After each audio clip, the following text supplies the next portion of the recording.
Hello everybody, and welcome to Lockdown Literature, courtesy of the Studio Online and the National Lottery Community Fund. You are about to listen to an audio story from a series of writing gathered during the COVID-19 lockdown from both the adults and children's write-on sessions. So relax, settle back and enjoy a selection of writing from some of the finest creative minds at the studio.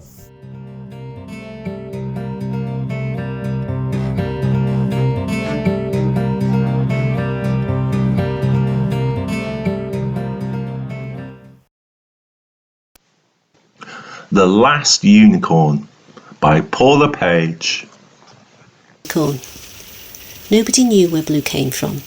She just appeared in the field next to the riding school, along with the frost sparkling on the grass on that bitter cold February morning. She was all by herself and very much looked like she was really wishing she was somewhere else. As the staff arrived to begin their day, they were at a loss when they saw her and quickly realised she'd been abandoned. Who would have done such a thing? Fancy dumping this beautiful girl in their paddock. You probably guessed that Blue was a horse. Not just any old worn-out pony. No, this was a beautiful white horse. She had a glorious mane, thick and wild, that shielded her bewildered eyes, which glistened like sapphires as the winter sun bathed the field in morning light. Hers was the body of an elite athlete, each muscle tightly toned and tuned for performance. This was enhanced by the shading of her ice-white coat, which surely must have been grey, but really looked for all the world like powder blue. It was as if a top makeup artist had been engaged to make her look as glamorous as possible, and had made a really good job of it. She was a stunner, simply gorgeous. It was all the more surprising then that she'd been abandoned. There were no instructions, no note of explanation. She was simply there.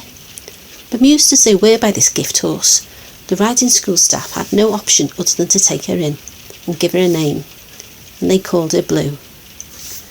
Of course, the police were notified and all the animal charities. They even put a picture on every social media platform they could think of, but to no avail. No one had reported the loss or theft of a beautiful white horse. Nobody claimed her. She seemed to be in excellent health, so why would anyone not want her? This was a strange but extremely fortunate dilemma for the owners of the riding school. While she grazed in their paddock, they had the perfect poster girl for their business. Children and adults alike couldn't help but stare as they walked past her paddock. They were all attracted to her, and why wouldn't they be? She was glorious to behold, especially in the morning sunshine. All of them wished they could ride a horse like her, but they never would. You see, Blue had one unfortunate fault as far as the riding school were concerned. She was a bit of a wild one. Not skittish, not feisty. She was way beyond that. She'd let the staff feed her and grudgingly even groom her, but any attempt to get on her back would be given short shrift. Her sapphire eyes would take on a steely glint, and she would, as they said in those parts, start to create. Big time. When this happened, it just wasn't safe to be around her. One swift kick from her powerful back legs and you really would know about it. An understanding was reached, and so Blue remained in her paddock, a solitary equine temptation, unburdened by any aspiring riders. The amount of interest she generated for the riding school was worth the cost of her food and board alone. At least Blue didn't discriminate. She wasn't too keen on the other horses either. Similarly, the horses in the main paddock across the path just didn't want to know her. They kept their distance, more interested in catching the eye of the next group of riders, hoping to get a run out and a carrot or two. There was one exception to this, a rather dashing grey pony with handsome dapples dancing along his flanks. This besotted romantic had been trying since Blue's arrival to attract her attention with absolutely no success. At least once or twice a day he would try to engage the prima donna on the other side of the path in some kind of discourse, a snort or a whinny, or if he was feeling particularly frustrated, a bit of a hoof stamp or a kick in her direction. All to no avail. She gave him nothing. This Grey was a persistent character, and soon the stable workers couldn't help but notice his antics. They'd laugh and call him soft lad. "She'll never be your girlfriend, Dob, you div," and then console him with a polo mint.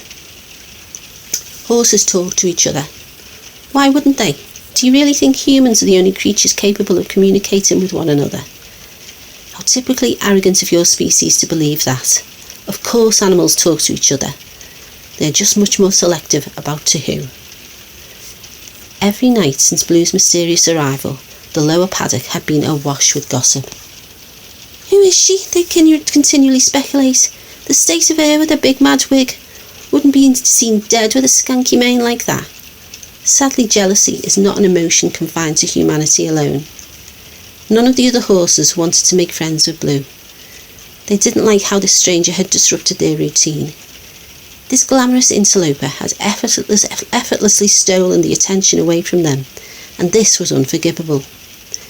That was with the exception of Dob, the love-struck grey. He really wanted to know this stunning girl, but she was still having none of it. She would look right through him as if he wasn't there. Or was it as if she wanted to be somewhere else? This didn't stop him having a nightly chat with her. Very one-sided, of course. During these one-way conversations, Dob, as the weeks trotted by, revealed quite a bit about himself to this uninterested audience of one. Before you came, it was me they picked on, you know. They still do a bit, but I think they found you way more interesting. You're a novelty, that's for sure. Not a flicker from across the path. Do you know what they call me? It wasn't a rhetorical question. Dobbin, the rocking horse. Just because of my markings. I can't help it. It's the way I'm made. I'm a real horse, though, not a pony or a child's toy. You could tell that the other horses had clearly struck a nerve with their teasing. I hate it. I'm never going to be Black Beauty. I'm just going to be me. For once, Blue looked like she was actually taking notice of what he'd said. As if to prove it, she took a deliberate, graceful stride to the fence which encircled her paddock and looked at him intensely with a purposeful glint in those midnight blue eyes. Pure jealousy, hun. You are special and unique, and don't you forget it. A bit like me, but not quite as spectacular. With that, she gave a dramatic toss of her mane before trotting off to the other side of the paddock. Conversation over. Dob was left gobsmacked, but so happy that he could feel his head spinning with excitement. At last it seemed like he had a friend. These unlikely companions continued their mainly one-sided conversations over the weeks that followed. Dob was definitely the mouthpiece of the partnership, chattering away every night, while Blue half listened contentedly as she continually looked into the distance, seemingly scanning the horizon for whatever it was that was missing in her life. Dob didn't mind. In fact, he'd never been happier. He didn't care about what the other horses thought of him either, because it didn't matter. He knew he was special, just like Blue. He tended not to ask any direct questions of Blue because there was a fairly good chance she would give him one of her looks by way of a response, and without saying a word make him feel just a little bit foolish.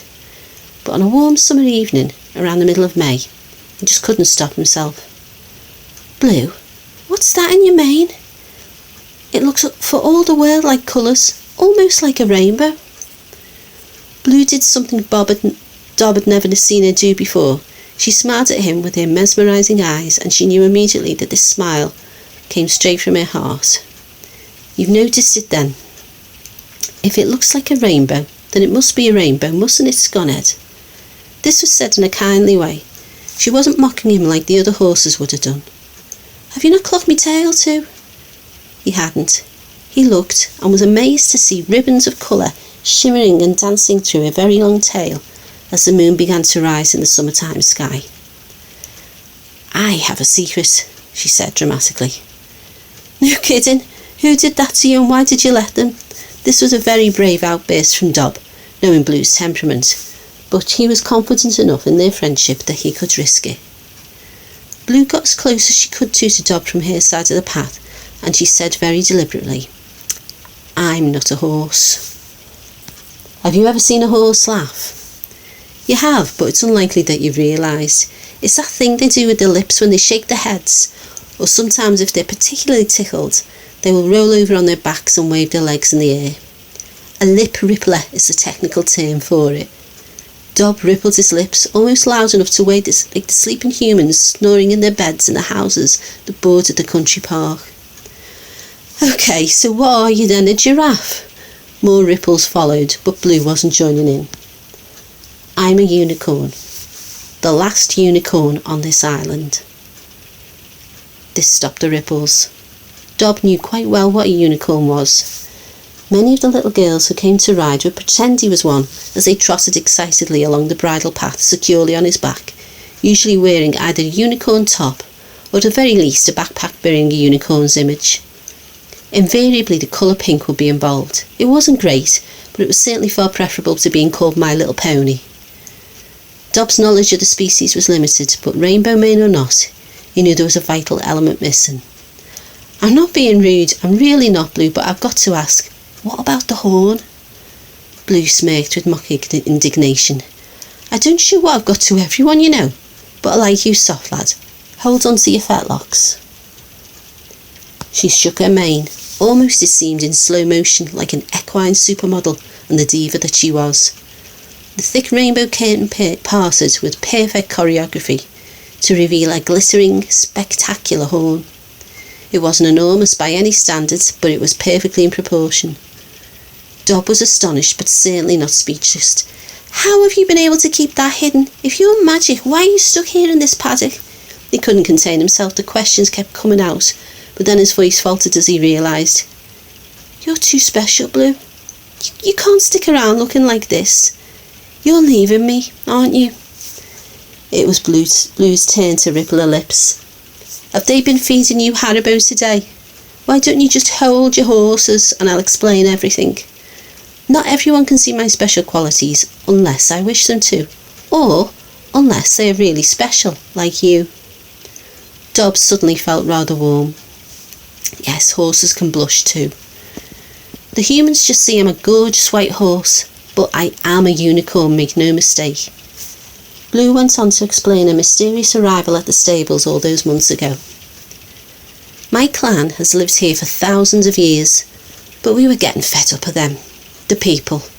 We travelled all over the place, you know, up and down the country, anywhere to find beauty, peace and happiness, but they've spoilt it. They make far too much pollution nowadays, and there's simply just not enough good love or happiness around. That's what we really graze on. Good vibrations, the grass munchings just for show. Glastonbury being cancelled was the last straw for us. That's our main event when we get fat and happy from all the people having a ball without a care in the world. So it was time for pastures new, but could we decide? No chance. Some said Iceland because they fancied a cheeky dip in the Blue Lagoon. Others favoured Norway. The trolls are supposed to be a boss laugh, but as a group we just couldn't agree, and it got a little bit heated. I couldn't be doing with it, so I flew off in a huff, and I landed here, and I've been looking and waiting ever since. Dob was usually awestruck when Blue spoke to him, but just now he felt incredibly sad. He was going to lose the only creature with 4 legs who had ever been his friend. Blue had not failed to notice this. Why the long face? I'm not going anywhere without you, soft lad. Dob really wanted to believe her, but how could that be possible? I can't fly, can I? I'm not magic. I'm no good to you, Blue. I'm just an ordinary pony. Her eyes flashed at him with steely blue temper.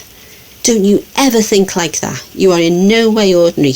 Do you think I would ever have spoken to you if that was the case? OK, you haven't got a rainbow in your tail, but look at you, those dapples. No wonder those mares over there are so jealous. Do you know what they'll never have? A heart as kind as yours, Dob. That's real magic, and I wouldn't be without it. Together, with a little help from my friend Aurora, we can fly together wherever we fancy. Now, do you believe me, Sconhead? Dob did.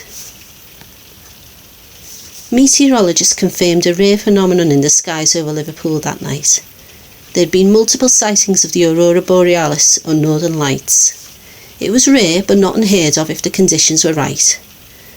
What the weather watchers didn't notice were the 2 equine beauties dancing miles above the earth, as the hypnotic green light traced its way through the nighttime sky, taking them far, far away to their new life together. The next morning, the staff at the riding school were dismayed to find Blue's paddock was empty. The gates were padlocked shut, and nothing was visible on their CCTV. She had simply vanished as mysteriously as she'd arrived. They were devastated because, for all their haughty ways, most would admit they'd become rather fond of this curious creature. So fixated were they on what had happened to Blue, no one even noticed that Dob was gone as well until the day after. It was obvious that horse thieves were operating in the area. The police were informed, but they never saw Blue and Dob again.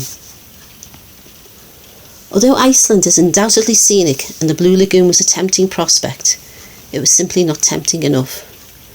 Nor could the friendly trolls in Norway persuade our discerning unicorn and her best mate to stop and stay.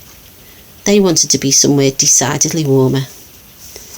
If you should ever find yourself on the Sunshine Island of Ibiza, you may drive past a grassy white plain, far away from the crazy resorts. If you are very lucky, you might just see two horses grazing happily. One ice white with their mane and tail dyed all the colours of the rainbow, the other a beautiful grey with the glitter accentuating the pretty dapples on its back. You'll probably smile when you see them. They will probably ripple their lips as you drive away. Fancy doing that to horses. Only in Ibiza, eh?